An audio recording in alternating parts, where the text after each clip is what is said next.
आप सभी को वट सावित्री अमावस्या की बहुत बहुत शुभकामनाएं। राधे राधे एवरीवन। आज की वीडियो में हम जानेंगे कि वट सावित्री अमावस्या की पूजा कैसे की जाती है, वट सावित्री अमावस्या के दिन फेरी कैसे लगाई जाती है, हम ये व्रत कैसे करते हैं, इस व्रत में सुहाग कैसे लेते हैं, यानी वट सावित्री अमावस्या की पूजा के विषय में संपूर्ण जानकारी आपको आज की वीडियो में मिलेगी। तो वीडियो को आप अंत तक जरूर देखना। तो देखिए, सुहागिन महिलाएं अपने अखंड सुहाग के लिए, अपने पति की लंबी उम्र के लिए वट सावित्री अमावस्या के दिन वट वृक्ष यानी बड़ के पेड़ का पूजन करती हैं। पूजन हमें कैसे करना है, तो देखिए, वट सावित्री अमावस्या के दिन सुबह सुबह स्नान आदि करने के बाद सबसे पहले हम वट वृक्ष के नीचे चले जाएं, यानी बड़ के पेड़ के नीचे हमें जाना है और बड़ के पेड़ का पूजन करना है। तो वट सावित्री अमावस्या के दिन सुबह सुबह स्नान आदि करने के बाद हम वट वृक्ष के नीचे चले जाएंगे, यानी बड़ का जो पेड़ है उसके पास जाएंगे। आपके घर के आसपास कोई बड़ का पेड़ है तो आप वहां पर पूजन कर लीजिएगा। वैसे मंदिर में आपको बड़ का पेड़ जरूर मिल जाएगा, और अगर बड़ का पेड़ ना मिले तो बड़ की टहनी भी आप घर पे मंगवा सकते हैं। तो देखिए, यहाँ पर हम वट वृक्ष के नीचे आ गए हैं। सबसे पहले जहाँ पर भी आप पूजा करेंगे वहाँ पर आप थोड़ी सी साफ सफाई कर लें। तो जो भी वहाँ पर पत्ते वगैरह हों या जो भी चीजें हों उनको थोड़ा हटा लीजिएगा, पूजा की जगह को थोड़ा साफ कर लेंगे। माना जाता है कि ये पूजा सबसे पहले माता सावित्री ने अपने पति के प्राण वापस पाने के लिए की थी, और माता सावित्री ने पहली बार जब ये पूजा की तो बड़ के जो पत्ते होते हैं उनसे गहने बनाकर पहने थे। तो हमें भी बड़ के पत्तों के गहने बनाकर पहनने हैं। तो एक पत्ता आप अपने बालों में, अपनी चोटी में या जूड़े में लगा लीजिएगा। उसके बाद हम पूजा शुरू करेंगे। तो सबसे पहले हम बड़ के पेड़ में जल सींच देंगे। जल सींचने के बाद थोड़ी सी जिस जगह पर आप पूजा करें वहां पर भी जल के छींटे लगा लेंगे, शुद्धिकरण कर लेंगे। उसके बाद हमें बड़ का एक पत्ता लेना है। इस पत्ते के ऊपर हम गौर गणेश को, यानी पार्वती माता को और गणेश जी को विराजमान करेंगे। तो देखिए, आप चाहे तो सुपारी से गौर गणेश बना सकते हैं, या आप चाहे तो मिट्टी से भी गौर गणेश बना सकते हैं। तो बड़ का जो पेड़ है उसके नीचे की मिट्टी लेकर हम यहाँ पर गोरा माता यानी पार्वती माता और गणेश जी बना लेंगे और पत्ते पर इनको विराजमान कर देंगे। पत्ता ना मिले, अगर बड़ का पेड़ बहुत ऊंचा है, पत्ता नहीं तोड़ पा रहे हैं, तो आप थोड़ी सी हल्दी रख के उसके ऊपर भी गौर गणेश को विराजमान कर सकते हैं। इसके बाद हम क्या करेंगे, जो वट वृक्ष है, जो बड़ का पेड़ है, इसके ऊपर सत्यवान सावित्री की फोटो या तस्वीर बना देंगे। तो जैसी भी आपको बन जाए, बस आपको ध्यान करना है सत्यवान सावित्री माता का। देखिए, आप चाहें तो आप हल्दी से ये तस्वीर बना सकते हैं, या अगर आपके पास एपन है तो एपन से भी आप बना सकते हैं, या आप एपन ऐसे ही वट वृक्ष को लगा दीजिएगा। वट वृक्ष के रूप में ही हम सत्यवान सावित्री माता का पूजन कर लेते हैं। तो यहाँ पर हमने सत्यवान सावित्री माता बना दिए हैं। अब हमें दीपक जलाना है। इस बार वट सावित्री अमावस्या यानी बरसाती अमावस्या सोमवार के दिन पड़ रही है, यानी सोमवती अमावस्या भी उसी दिन है, और सोमवती अमावस्या को रुई की बाती नहीं जलाई जाती है। तो हम क्या करेंगे, कच्चे सूत का धागा ले लेंगे। तो इस तरह से आप कच्चे सूत की बाती बना सकते हैं, या जो मोली का धागा होता है उससे भी आप बाती बना सकते हैं। तो इस तरह से हम दीपक तैयार करेंगे, और अब हम देसी घी का दीपक जला लेंगे। इस तरह से दीपक जलाने के बाद फिर हमें सभी को वस्त्र समर्पित करने हैं। तो देखिए, यहाँ पर हम गोरा माता को यानी पार्वती माता को, गणेश जी को, वट वृक्ष को, सभी को हम वस्त्र के रूप में मोली समर्पित कर देंगे। आप मोली समर्पित कर सकते हैं, आप चाहें तो आप वट वृक्ष को जनेऊ समर्पित कर सकते हैं, या आप पीले रंग का वस्त्र भी समर्पित कर सकते हैं। मोली जरूर जरूर समर्पित कर दीजिएगा। तो वस्त्र हमने समर्पित कर दिए हैं। उसके बाद हम सभी को तिलक लगाएंगे। तो देखिए, रोली से हमें जरूर तिलक लगाना है, क्योंकि ये जो व्रत है ये सुहाग के लिए किया जाता है। तो सभी को हम पहले रोली से तिलक कर देंगे। यहाँ पर पार्वती माता को, गणेश जी को और वट वृक्ष को, दिए को, सभी को हमें तिलक करना है। उसके बाद हम हल्दी से तिलक करेंगे। कुछ लोग हल्दी से तिलक करते हैं, कुछ लोग एप्पन से तिलक करते हैं। तो आपके पास हल्दी है तो हल्दी से तिलक कर दीजिए, नहीं तो आप एप्पन से भी तिलक कर सकते हैं। तो यहाँ पर मेरे पास हल्दी है, मैंने हल्दी से तिलक कर दिया है। अब हम फूल समर्पित करेंगे। तो जो भी फूल आपको मिल जाए वो फूल आप पूजा में समर्पित कर सकते हैं। इसके बाद हमें भोग समर्पित करना है। तो भोग में देखिए, सबसे विशेष जो है वो आटे से बनी हुई कोई भी मिठाई है। तो यहाँ पर हमने पूड़े ले लिए हैं। आप पूड़े, गुलगुले या बरगदे बनाकर वो समर्पित कर सकते हैं। और आप चाहें तो आटे से आप हलवा भी बना सकते हैं, यानी आटे की बनी हुई मिठाई हमें समर्पित करनी होती है। तो यहाँ हम सभी को पूड़े समर्पित कर देंगे। और अगर किसी कारण से आप आटे की मिठाई नहीं बना पाते हैं तो फिर आप पतासे का भोग भी समर्पित कर सकते हैं। तो पूड़े ना बना पाए कोई बात नहीं, आप पतासे समर्पित कर दीजिएगा। इसके साथ ही जो भी ऋतु फल आपको मिल जाए वो ऋतु फल आप समर्पित कर दीजिएगा। और देखिए, जब भी हम वट सावित्री अमावस्या का पूजन करते हैं तो ये गर्मियों में पूजा होती है। इसमें बांस का पंखा दान करना बहुत शुभ माना जाता है। तो एक पंखा हम दान के लिए इस तरह से वट वृक्ष को हवा करके वट वृक्ष पर चढ़ा देते हैं।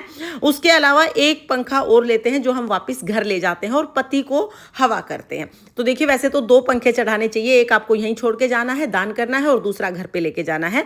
लेकिन अगर किसी कारण से 2 पंखे ना भी मिले तो एक जो दान का पंखा है ना, वो तो आप जरूर लीजिएगा। तो यहाँ पर हमने बांस से बना हुआ एक पंखा चढ़ा दिया है। इसके बाद सावित्री माता के लिए हमें वस्त्र चढ़ाने हैं। तो देखिए वट सावित्री अमावस्या में सावित्री माता के लिए साड़ी चढ़ाई जाती है और श्रृंगार का सामान चढ़ाते हैं। अगर आपका पहला व्रत है तो आप साड़ी और श्रृंगार का सामान जरूर चढ़ाइए। अगर आप पहले से ही व्रत करते आ रहे हैं तो फिर आपकी मर्जी है, आप साड़ी चढ़ा सकते हैं या आप चाहें तो चुनरी या ब्लाउज का पीस भी चढ़ा सकते हैं। इसके बाद देखिए हमें भीगे हुए चने चढ़ाने होते हैं। चने आप एक दिन पहले ही भिगो दीजिएगा। ये चने हाथ में लेकर ही हमें कथा सुननी है और ये चने खाकर ही हमें व्रत का पारण करना है। तो भीगे हुए चने हम चढ़ा देंगे। इसके बाद हम यथासंभव दक्षिणा चढ़ा देंगे। दक्षिणा पूजा में रही कमियों को पूरा करती है, इसलिए दक्षिणा आप जरूर चढ़ाइएगा। ये सारी चीजें समर्पित करने के बाद फिर हमें वट सावित्री की कथा सुननी होती है। तो यहाँ पर वट सावित्री अमावस्या की कथा सुनने के लिए हम अपने हाथ में चने ले लेंगे। भीगे हुए चने हाथ में लेकर अब हम वट सावित्री अमावस्या की कथा सुनेंगे। कथा का वीडियो आपको चैनल पर मिल जाएगा, लिंक मैं डिस्क्रिप्शन में दे दूंगी, आप वहां से देख लेना। कथा सुनने के बाद जो चने हैं वो हम वट वृक्ष में समर्पित कर देंगे। इसके बाद हम आरती करेंगे। तो यहाँ पर बहुत ही प्रेम पूर्वक हमें आरती करनी है। जो दिया हमने जलाया है उसी से हम आरती कर लेंगे। पहले गणेश जी की आरती करेंगे, फिर भगवान शिव शंकर माता पार्वती की आरती करेंगे। प्रेम पूर्वक आरती करने के बाद हाथ जोड़कर पूजा में रही कमियों के लिए क्षमा याचना करेंगे और अपने पति की लंबी उम्र के लिए माता पार्वती से प्रार्थना करेंगे। इस तरह से आरती करने के बाद फिर हम परिक्रमा करेंगे। तो देखिए कच्चा सूत लपेटते हुए हमें परिक्रमा करनी होती है। अगर आपके पास कच्चा सूत नहीं है तो कलावा यानी मोली का जो धागा होता है उसको लपेटते हुए भी आप परिक्रमा कर सकते हैं। यहाँ पर 5, 7, 9, 11, 21, 51 कितनी भी परिक्रमा आप कर सकते हैं। आप चाहें तो आप 108 परिक्रमा कर लीजिए, क्योंकि 108 का बहुत ज्यादा महत्व है।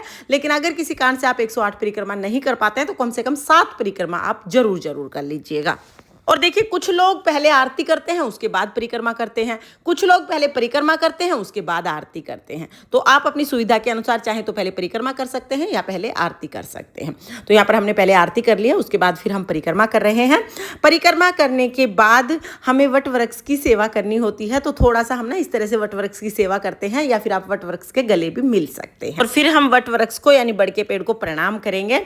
इसके बाद देखिए बहुत सी जगह पर सुहाग लिया जाता है। पार्वती माता सुहाग देने वाली होती हैं। पार्वती माता से सुहाग लेना बहुत शुभ माना जाता है। तो सुहाग हम कैसे लेंगे? सुहाग लेने के लिए आप अपना सिंदूरा भी ले सकते हैं या अपने अलग से आप सिंदूर की डब्बी भी ला सकते हैं, या जहां पर भी जिस भी आप पात्र में सिंदूर लाए हैं उसमें से हम ऐसे करेंगे, अपनी उंगली पर अपना चुन्नी लेंगे, अपनी चुनरी में सिंदूर लेके अब हम पार्वती माता को सिंदूर चढ़ाएंगे। तो पार्वती माता की मांग हमें भरनी है 5 बार 7 बार, कितनी बार भी आप पार्वती माता की मांग में सिंदूर चढ़ा सकते हैं। उसके बाद हमें क्या करना है, जितनी बार हमने सिंदूर चढ़ाया है उतनी ही बार सिंदूर हमें माता की मांग से लगाकर फिर अपने माथे पर लगाना है। तो इस तरह से हम सिंदूर बाद में क्या करेंगे, माता की मांग से लगाएंगे और फिर अपने माथे से लगा लेंगे। 5 बार चढ़ाया है तो 5 बार ही हमें सुहाग लेना है और 7 बार चढ़ाया तो 7 बार लेना है। इस तरह से हम सुहाग लेते हैं। इस तरह से देखिए जिनके यहाँ पर सुहाग लिया जाता है वो सुहाग ले सकते हैं। उसके बाद हम क्या करेंगे, अपने सीधे हाथ में थोड़ा सा जल लेंगे और जितनी भी सामग्री हमने चढ़ाई है ना सबके ऊपर से हम जल को वार देंगे। इस तरह से वट सावित्री अमावस्या की पूजा पूर्ण हो जाएगी।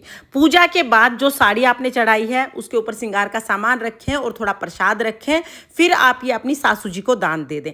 आप ये साड़ी और श्रृंगार का सामान अपनी सासू जी को दे सकते हैं। आप चाहें आप मंदिर में पंडिताइन को दे सकते हैं या आप किसी गरीब सुहागन महिला को भी ये साड़ी और श्रृंगार का सामान दान दे सकते हैं। दक्षिणा भी आपको इसके ऊपर ही रखनी है।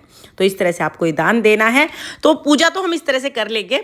व्रत क्या है, कुछ लोगों के यहाँ पर सिर्फ पूजा करने तक का व्रत होता है। पूजा करने तक व्रत करते हैं, उसके बाद व्रत का पारण कर लेते हैं। और कुछ लोगों के यहाँ पर पूरे दिन का व्रत होता है। जो लोग पूरे दिन का व्रत करते हैं वो पारण करते समय कच्चे जो ये चने होते हैं, भीगे हुए चने और वट वृक्ष की कोपल, इनको निगल के तब व्रत का पारण करते हैं। जो लोग पूजा तक का व्रत करते हैं वो पूजा करने के बाद शुद्ध सात्विक खाना खा लेते हैं। तो आपके यहाँ पर जैसी भी परंपरा हो उसके हिसाब से आप व्रत कीजिएगा।